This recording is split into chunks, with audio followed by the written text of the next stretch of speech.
एक hair stylist के जीवन में आखिरी पड़ाव होता है कि वो अपना एक बिजनेस डाले और वहीं सेटल हो जाए। लेकिन क्या आपको पता है कि बिजनेस डालने के बाद सफर खत्म नहीं होता, एक्चुअल में शुरुआत होती है। और इस शुरुआत को हम एक केस स्टडी पे देखेंगे जो है डीजे प्रोफेशनल सैलून, और इसको खुद स्वयं ओपन किया है डीजे ने। तो आज हम इसमें क्या क्या कठिनाई, क्या क्या दिक्कतें फेस किए एक सैलून डालते वक्त, वो हम देखेंगे, क्योंकि ये काफी फ्रेश सेटअप है। सो डीजे प्रोफेशनल के ये है डीजे, जिनका असली नाम रोहित है, सागी सर भी बुलाते हैं, और कई ऐसे ऐसे नाम हैं जो आगे वीडियो में हम देखेंगे। ना वो सेटअप इनका काफी ब्यूटीफुल है। एक्चुअल में इंटीरियर आर्किटेक्चर हमने ही किया है, Yes. प्लस हमारे साथ एक थॉर नाम का व्यक्ति प्राणी था। ओके, सो हम इसको कुछ अलग अलग पड़ाव में देखते हैं। तो सबसे पहला पड़ाव कोई भी बिजनेस स्टार्ट करने का होता है फाइनेंस। तो सर, कोई भी बिजनेस डालने से पहले सबसे इम्पोर्टेंट होता है फाइनेंस। बिना पैसे के तो बिजनेस चालू नहीं कर सकते। तो उसको आपने कैसे मैनेज किया, क्योंकि सैलरी में इतने पैसे जमा करना बहुत मुश्किल है इतने यंग एज में। ओके। सो सबसे फर्स्ट ऑफ ऑल तो मैंने एक बैंक में लोन एप्लीकेशन के लिए अप्लाई किया था। तो एप्लीकेशन करने के बाद में मेरा लोन सैंक्शन भी हो चुका था। बट सैंक्शन होने के बाद में क्या हुआ कि हम लोकेशन ढूंढ रहे थे सलोन के लिए। तो सलोन लोकेशन तो जब तक मिला नहीं हमें, और जब तक हमें सलोन लोकेशन मिल गया तब तक मेरा एप्लीकेशन जो था वो लोन सैंक्शन का जो एप्लीकेशन था वो एक्सपायर हो चुका था। हाँ, सो ये टाइम पे मैं भी था। हमारे सर 2-2.5 लाख रुपए लेके निकले थे। जैसे ही उन्होंने डिपॉजिट भरा, उसके बाद से इनका रेंट चालू हो गया फर्स्ट ऑफ ऑल, यस। और बाद में लोन एक्सपायर हुआ। यस। तो इस चैलेंज को किस तरह से ओवरकम किया? ओके। फिर हमने क्या किया कि हमने फ्रेंड्स सर्कल में अलग अलग लोगों से मदद ली। जैसे कि हमने राहुल सर ने भी हमारे को मदद किया, हमारे अखिलेश सर ने भी हमारे को मदद किया। हमने सबसे ऐसे थोड़ा थोड़ा थोड़ा थोड़ा लेकर थोड़ा करते करते काम स्टार्ट किया सलोन का।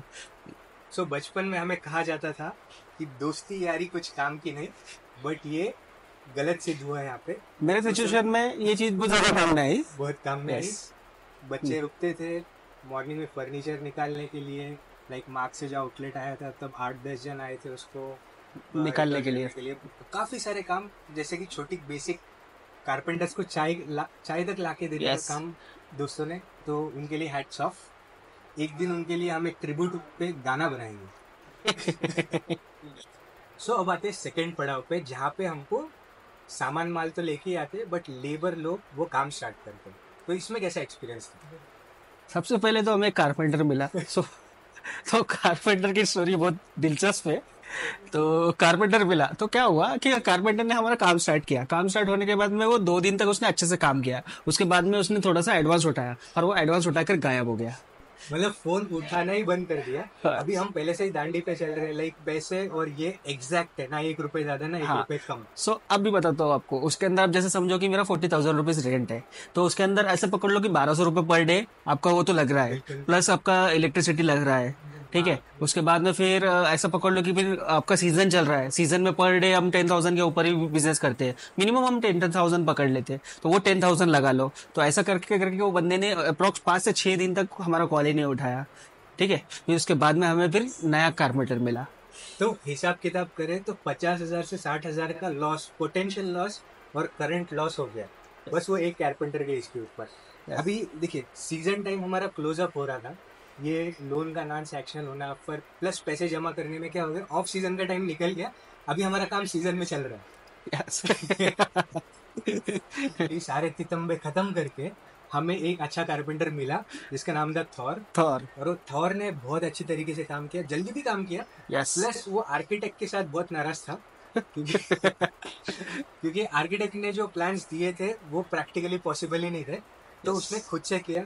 उसके उसके मामू जो हमारे पेंटर थे, उसकी वजह से हमारा काम जो है हाँ। जल्दी हुआ और अच्छे से हुआ। हाँ। तो और एक और एक और एक क्वेरी।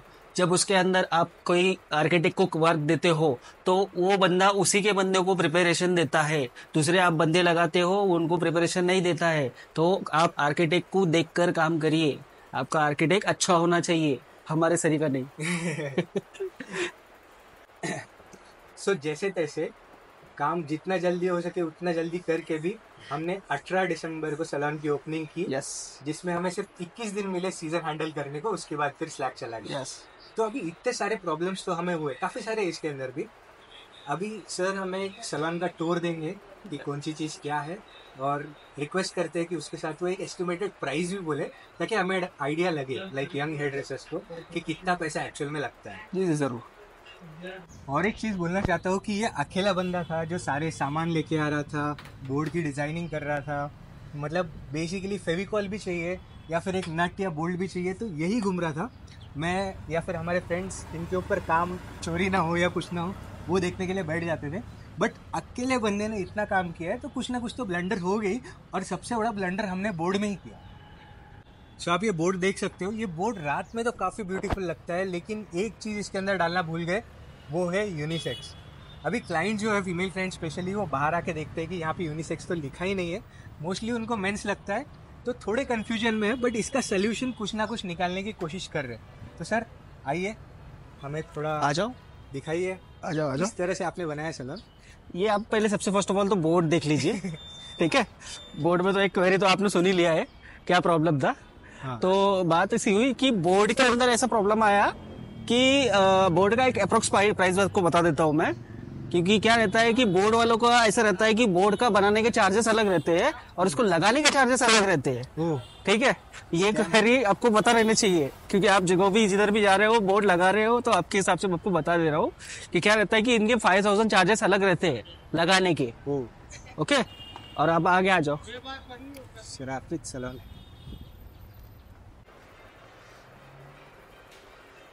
ये मार्क के चेयर है, आप देख सकते हो। और यहाँ पे एक शैम्पू स्टेशन भी है इसके। ओके, सो टोटली 4 चेयर्स है, एक मेकअप सेक्शन के हिसाब से बना है, और ये 3 चेयर। अभी हुआ क्या था इसके अंदर, मैं बता दूं, आर्किटेक्ट ने यहाँ पे 4 चेयर लगा दिए थे, जिसकी वजह से स्पेस जो है वो काफ़ी कंजेस्टेड था। तो ध्यान रखना कि कभी भी 2 चेयर के बीच में 3.5 से 4 फीट का डिस्टेंस होना चाहिए, यस। नहीं तो फिर बहुत प्रॉब्लम्स होते हैं काम करने में। हमारे आर्किटेक्ट ने ऐसा प्लान दिया था हमें कि उसके अंदर हम ओनली 24 इंचेस का ही स्पेस आ रहा था। 24 इंचेस मीन्स ऐसा हो रहा था कि 2 फीट का। 2 फीट, यस। और इधर एक पार्टीशन दे रखा था, वो पार्टीशन हमने निकाल दिया। और जो हमारा काउंटर था वो यहाँ से चालू होके वहां खत्म हो रहा था। यहाँ पर सागर देखो, देख के उनको लगा होगा कि बहुत पैसे छापने वाला है। हाँ हाँ हाँ हाँ। फिर उसके बाद में फिर प्रॉब्लम्स आए हमें एसी के अंदर भी। हमने हाँ, एसी हमारा जो है बैक वॉल के ऊपर था, हमने उसको शिफ्ट किया मीन्स उसको ये साइड में लिया। तो वो शिफ्टिंग में ऐसा पकड़ लो, उसका पाइपिंग का खर्चा वो एसी से ज्यादा है। ठीक है, उसका जो ब्रास का जो पाइप रहता है उसका एसी के प्राइस से ज्यादा उसका खर्चा है। जो उस दिन वो जो हमारा थॉर चिड़ा था, एसी यहाँ दिया था ये साइड, और वहां से वहां, मतलब यहाँ से वहां जाने के लिए कुछ तो 26,000 रुपीज लग रहे थे वो टोटल ब्रास टाइप में, जिसमें एक नया एसी आ जाता। हाँ, और फिर बाद में ये एरिया है।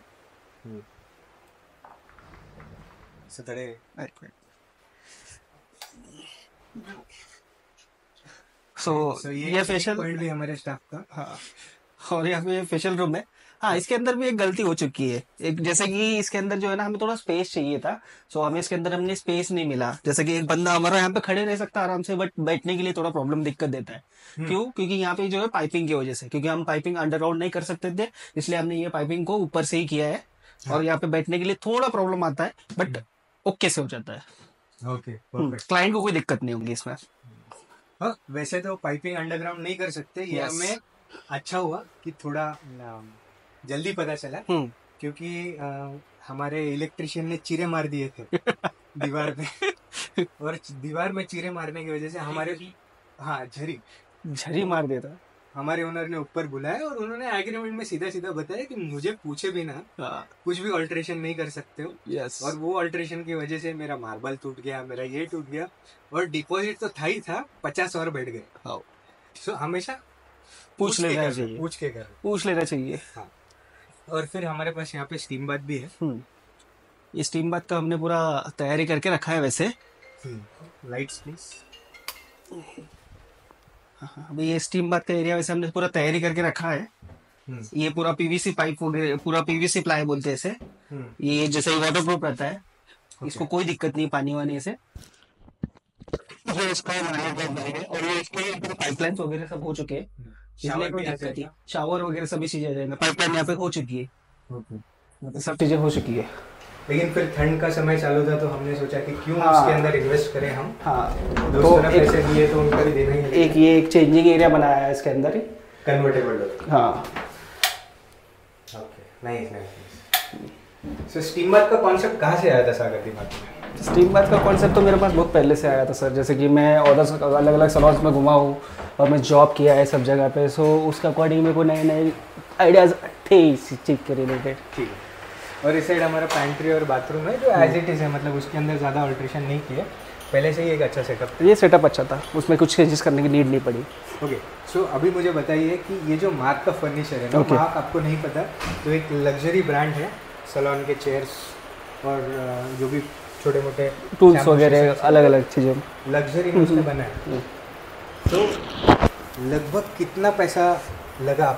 सो ये सबसे इंटरेस्टिंग कन्वर्जेशन है। उससे पहले एक मोटा मोटी इससे हिसाब ले लेते हैं कि टोटल ऑन एन अप्रोक्स खर्चा कितना है, लाइक स्टेप बाय स्टेप अगर बोलोगे तो हमने ऑलरेडी प्रिपेयर किया है, लेट्स सी। सो ऐसा पकड़ लो कि आप सबसे पहले हम लेते हैं बोर्ड। तो बोर्ड का खर्चा मुझे आया 80,000 आया था बोर्ड का, पूरा मेकिंग का, बनाने का खर्चा, और बाकी 5,000 जो है उसके लगाने का खर्चा आया। ठीक है। उसके बाद में फिर आता है पेंटिंग का खर्चा आया मुझे 50,000। उसके अंदर मेरा सभी अच्छे से पेंट हो गया, कोई दिक्कत नहीं आई। और उसके बाद में आता है फिर फर्नीचर के लगभग आप पकड़ लो 5 लाख तक इजीली। प्लाईवुड काफ़ी महंगे हो गए और उसमें भी ग्रेड्स आते हैं, अलग अलग ग्रेड्स आते हैं। कोई रहता है 60 रुपीज़ का, कोई रहता है 70 रुपीज़ का, अलग अलग बहुत सारे आते हैं। और बाद में सनमाइका, सनमाइका का ऐसा पकड़ लो कि सनमाइका ज़्यादा महंगा है इसके थ्रू, 3-4 हज़ार का एक शीट आता है, सिंपली एक शीट। तो अप्रॉक्स पूरे सैलून में नहीं बोलते 100 शीट्स के ऊपर लगते हैं कभी कभार, ऐसा पकड़ लो। और वेराइटीज सब अलग है चूज़ करने में, और वेराइटीज़ तो चूज़ करने में तो दिमाग ख़राब हो जाता है पूरा। तो इसके अंदर मैं वेराइटी चूज़ करता था, पीछे से हिसाब करता था इसका इतना है। और उसके बाद में फिर मार्क शेयर का जो बताया मैंने, उसके जो है 3.5 लाख रुपए उसके लगे। वो तो 3.5 लाख में घर तक पहुंच गए थे, उसमें कोई दिक्कत नहीं आई। और वो भी एक्चुअल में इसके डबल लगते हैं।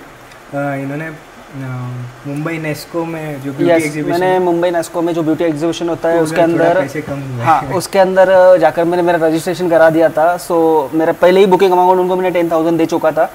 मतलब मेरा सैलून ओपन होने से पहले 6 महीने पहले मैंने उनको 10,000 बुकिंग अमाउंट मैंने दे के रखा था। क्योंकि मैं फ्यूचर में ये चीज़ करने वाला हूँ, इसके बारे में मैंने 6 महीने पहले से उसको पैसे दे के रखा। अब भले ही मेरे को उस टाइम पे लोकेशन नहीं मिला, लेकिन मैंने वो पैसे दिया और एग्जैक्ट 6 महीने में दुकान मिला जहाँ पे वो लोन एक्सपायर हो गया। फिर उसके बाद में पकड़ लो इलेक्ट्रिशियन का ऐसा पकड़ लो कि मेरे इलेक्ट्रिशियन का जो फीस था उसने लिया था 30,000, और बाकी मेरा जो पूरे लाइट्स वगैरह ये सब चीज़ें आई, ये 50,000 के आसपास मेरे लाइट्स वगैरह आए, सभी चीज़ों के पूरा खर्चा इलेक्ट्रिशियन का। उसने भी काफ़ी परेशान किया। अरे उसने भी चल रहा था। वो उसका ऐसा था कि एक बार किया कि भाग गया, दूसरे दिन आया, फिर तीसरे दिन गायब, अलग ही सीन था वो। अप्रॉक्स ऐसा पकड़ सकते हो कि, और एसी का खर्चा आया। एसी तो मुझे यहाँ पे मतलब ओनर के थ्रू ही मिल गए थे, 3 एसीज मिले थे मुझे, बट उसके अंदर से 2 ही एसी अच्छे से वर्क कर रहे थे, एक एसी तो थोड़ा ख़राब था, उसको मैंने रिपेयर किया। सो ऐसा तीनों का रिपेयरिंग का खर्चा आप ऐसा पकड़ लो कि 10,000 पर एसी के हिसाब से आया, कि 30,000 हो गया। ओके, नाइस, परफेक्ट, उतना आएगा कंप्रेसर का लिक्विड। Okay, done. और आगे और ऐसा पकड़ लो कि 2 महीने रेंट, वो 40,000 पर मंथ का, 80,000 वहाँ पे। 80,000 जो था हमारे कैलकुलेशन में नहीं था, क्योंकि 2 महीने का हमें रेंट जब तक बन रहा है तब तक रेंट तो देना है। लेकिन हमें थोड़े दिन मिले थे ओनर के पास से, 15 डेज, ओनली 15 डेज मिले थे मुझे। जो मतलब लगभग कारपेंटर, दूसरा कारपेंटर और छुट्टियों में चले गए 15 तो गए, ऊपर से 15 एक्स्ट्रा पड़े। हाँ, अभी इतना पैसा तो लगा लिया, अब मेन मुद्दे की बात है कि इनकम। ना इंसान बिजनेस क्यों खोलता है? प्रॉफिट बनाने के लिए, सोशल सर्विस के लिए तो बिल्कुल नहीं। अभी कहाँ ऐसा जाता है कि कोई भी बिजनेस डालने के बाद कम से कम 6 महीने तो लगते हैं, तब तक घर के पैसे ही लगाने पड़ते हैं। तो इस बात को कैसे टैकल किया? ओके, सबसे फर्स्ट ऑफ ऑल, कोई भी एकेडमी से निकलने के बाद में या फिर कोई सैलून पे वर्क करने के टाइम पे ऐसा पकड़ लो कि हम जो है ना, हम क्या सोचते हैं कि कोई सैलून में हम जॉब कर रहे हैं, सो जॉब करते टाइम पे ऐसा लगता है कि वहाँ पर जो हम काम कर रहे हैं तो वो सैलून अपने वजह से चल रहा है, ये गलत थिंकिंग रहती है। ठीक है, मेरा मेरा कहने का मतलब ये ऐसा आ रहा है कि आप सलोन डालो, बड़े से बड़ा सलोन डालो, बट आपके पास में कैसा होना चाहिए कि आपका एक खुद का छोटा मोटा क्लाइंट बेस होना चाहिए। जैसे पकड़ लो कि क्लाइंट बेस की अप्रोक्स आपके पास में 200 क्लाइंट तो भी होने चाहिए मिनिमम, जब आप तब जाकर आप सलोन आपका स्टार्ट करो। ऐसे बहुत मिसकंसेप्शन है कि लोगों को क्या लगता है कि हम एक अच्छा सेटअप डाल देंगे, उसके बाद एक ऑफर डाल देंगे मार्केट तोड़ने के लिए, फिर क्लाइंट आते हैं 2 महीने, फिर 6 महीने खाली बैठते हैं, सीजन में कमा लेते हैं, फिर सलोन बंद। मतलब 15 लाख इन्वेस्ट किया, 15 लाख निकाला, उसके बाद सलोन बंद।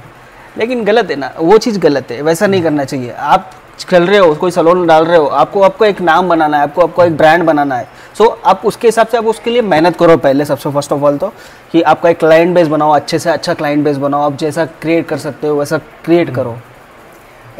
ऐसा लाइक काफ़ी लोगों को लगता है कि हम फैशन इंडस्ट्री में काम कर रहे हैं, बट हम फैशन इंडस्ट्री में नहीं, सर्विस इंडस्ट्री में काम कर रहे हैं। अभी सर्विस इंडस्ट्री कैसे, लाइक होटल्स, 5 स्टार होटल्स, है ना। हमें बहुत सारे कंपनीज ब्रांड्स, हमें वो कम्युनिकेशन और उसके नाम पे किस तरह से बात करना है, लेकिन एक क्लाइंट के साथ जो कनेक्शन, एक बेसिक कनेक्शन रिलेशन बनाना है, रिलेशन, ये कोई नहीं सिखा सकता है, ये बस ये दुनिया सिखा सकती है हमें। अभी ऐसा पकड़ लो कि आपका जो क्लाइंट हो रहा है, आप उनके साथ में कैसे रिलेशन क्रिएट कर सकते हो। जैसे कि अब देखा गया कोई आपके पास आ रहा है, आपके पास फर्स्ट टाइम आएगा, सेकंड टाइम आएगा, उसके बाद में जो है ना आपको उसके साथ में रिलेशन बिल्ड करना पड़ेगा। रिलेशन बिल्ड करने के लिए जैसे कि अलग अलग चीज़ें रहते हैं, जैसे कि आपने क्लाइंट के साथ में एक अच्छे से अच्छी सर्विस दी उन्हें, उनको जाने के टाइम पे एक जैसे कि अच्छे सा फेयरवेल दिया, लाइक उस टाइप में ऐसे आपको बहुत सारी चीज़ें करने पड़ेंगे। उस चीज़ के लिए अलग अलग वीडियोस हमारे रेगुलर बनाते रहते हैं। हाँ, मैं तो ज़्यादातर अभी तो अलग ही चीज़ पे वीडियो बना रहा हूँ, बट हाँ बेसिकली क्या है कि एक सलोन या एक बिज़नेस कैसे चलाते हैं ये हमें कोई नहीं सिखा सकता। तो बेसिकली आप जहाँ पे भी बिज़नेस डालने की सोच रहे हो, आपको पहले दूसरे जगह 4 जगह काम करना है। और काम मतलब ऐसा है नहीं कि बाल काटना है तो मैं बाल ही काटूँगा। आपको आपके ओनर के साथ बैठना है, उसके साथ वो कौन से प्रॉब्लम से गुजर रहा है, उसकी जर्नी जाननी है, 10 लोगों से उनका एक्सपीरियंस लेना है, उसके बाद बिज़नेस डालना चाहिए। एक बहुत ही बुरा कॉन्सेप्ट है कि ऑफर्स डालो, सस्ते में करो। अभी केरेटिन भी 1000-1500 में मिलते हैं, हाँ, है पर लीटर। एक जगह पे तो मैंने ऑफर देखा, 1 रुपये में हेयर कट कर रहा होगा, 1 रुपये में हेयर कट। मैं जानता हूँ उसे। ये भी कोई ऑफर हुआ, 1 रुपये में हेयर कट? अरे भाई उतना भी क्यों ले रहा है, फ्री बोल दे। हम पैसे देने लग जाएंगे अभी वही क्लाइंट लाने के लिए। लेकिन एक बात है कि जेब से 1 रुपया गया नहीं है, वी आर मेकिंग प्रॉफिट, और करना ही है क्योंकि पैसे लिए देने पड़ेंगे। हाँ, क्योंकि दोस्त से बड़ा दुश्मन कौन तो काफ़ी प्रॉफिटेबल बिजनेस में है और 6 फिगर्स के ऊपर ही काम हो रहा है, which is a very nice thing starting में। प्लस सागर ने एक बहुत अच्छा रैपो बिल्ड किया है मार्केट में, जिस वजह से क्या है कि स्टाफ कभी आता नहीं है या स्टाफ को कुछ प्रॉब्लम है। एक दिन मतलब 4 बजे फ़ोन आया कि स्टाफ ने शादी कर ली। ठीक है, तो ऐसे बहुत सारे चीज़ें। और देखो, हक से हम भी मानते हैं कि एवरीवन, सबके अंदर कुछ ना कुछ प्रॉब्लम्स होते हैं, लेकिन वो बच्चे वही उतनी मेहनत करके बाकी का रिकवर करते हैं, कभी निराश नहीं किया। वो चीज़ में सभी बच्चे हमारे अच्छे और लाइक देखो, when you are in working in this industry, आपको 10 हेयर स्टाइलिस्ट अच्छे फ्रेंड्स होना भी ज़रूरी है, ताकि कभी भी टाइम पे मदद करें। और दूसरी एक चीज़ है कि ऐसे भी लोग हैं जो दूसरे अपने क्लाइंट्स लेके आते हैं, दूसरे सैलून में काम करते हैं, यहाँ पे आके क्लाइंट करते हैं, आधा पैसा अभी आधा पैसा दे देंगे, और बहुत बेशर्मी के हिसाब से वो 2-2, 3-3 मिनट टालते हैं। कौन, मैं? नहीं, तेरे पास जो रहते हैं अभी कुछ लोग कैसे रहते हैं, अभी क्या कर सकते हैं, हो जाता है। दूसरा प्रोडक्ट्स मांगना, वो एक अलग, एक ट्यूब दो, बंदा कब तक देगा, ठीक है। और उसके बाद में वो उस चीज़ के पैसे भी जल्दी से पे नहीं करते, तो फिर वो मज़ा नहीं है उस चीज़ में देने के लिए, obviously. So these are some of the problems. अभी पिछले वीडियो पे हमें एक ही कमेंट आया था इसके ऊपर क्या कठिनाई आ रही है। तो हमने ब्रीफली लाइक अनप्लान्ड स्ट्रक्चर, क्योंकि देखो बिजनेस भी करना है, क्लाइंट्स भी आके बैठते हैं, जैसे टाइम मिला वैसे फटाफट हम वीडियो बना रहे हैं।